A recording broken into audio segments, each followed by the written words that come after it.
Oh man, I don't know. This is tricky, I don't know why I do it to myself. Hello, I've just finished our next community composition. This is where I create, notate and record a piece of acoustic guitar music inspired by suggestions from you good folk out there on the internet. Suggestions have been anything from words, imagery, tunings and techniques, kind of like this lot from over on Instagram. I pick a few that I like and think work well together, and I get busy composing. So, without further ado, what's been on the menu this time? Manos here thinks D major is a particularly beautiful key, and I happen to agree, so D major it is. And it just so happens that Callum has suggested double drop D tuning. Perfect.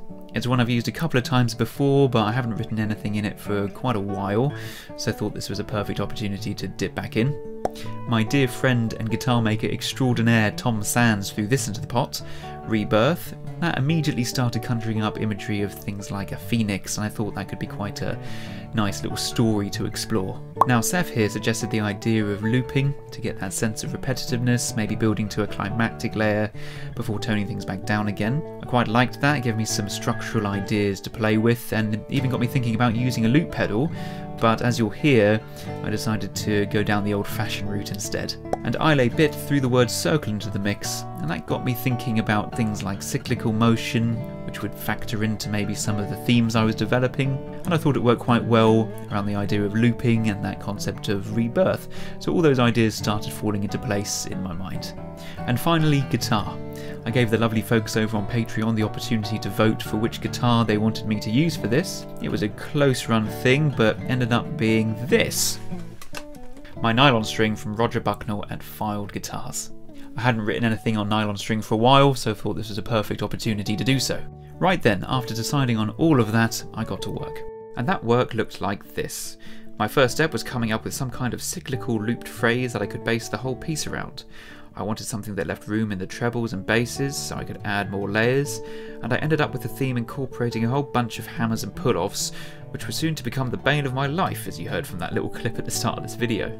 From a structural point of view, I was liking the idea of having these 2-bar phrases that would each go round twice before something else was added. It kind of chimed nicely with that circle imagery, and effectively I became a bit of a loop pedal without actually using a loop pedal. Then I had this central section brewing, which I wanted to feel a little different and was supposed to be that moment of rebirth, I suppose, with that phoenix rising imagery going around in my head. Then the piece settles back down in a symmetrical fashion, stripping away those layers one by one. What you're seeing here took pretty much bang on an hour and a half, and if you'd like to see the whole process, warts and all, the full 1.5 hour video is available to watch over on my Patreon. Once I'd written it, I got stuck straight into the recording, and I ended up doing about 6 takes all in all. And one of the fun things I found about recording straight away, after anything's really had an opportunity to settle, is that some spontaneous stuff can sometimes happen. And on the take I decided to use, and you're about to hear, some of the more eagle-eared amongst you will hear a slightly different feel to the bass part when it first comes in on its own. I basically added an extra half beat which gave it a more 7/8 feel rather than the 3/4 I originally wrote it in. As Bob Ross would say, we don't make mistakes, just happy little accidents. So anyway, I decided I actually quite liked it and have since amended the score to show that, which you can see if you want to check out the PDF. Job's a good one. So here we have it, a brand new piece of music, hot off the printer. Time to play it to you, I guess. But just quickly before I do, I just wanted to say a huge thank you to the kind folks who have joined me over on my Patreon since I announced it in the first edition of Community Composition. There's already quite a lot of stuff up there, some of which you've already heard about, and I'm going to be raffling off this score and the CD of this composition as well for the folks over there. Right, let's hear this tune then. Here's the Phoenix Cycle.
So there we have it. That was the Phoenix Cycle. I hope you enjoyed it. Please do let me know what you thought of it in the comments. And if you'd like to take a look at the score, it's available in the link in the description below. If you have any other suggestions for a future instalment of community composition, please do throw them my way. And that's it for now. Thank you so much for watching, and I'll catch you next time.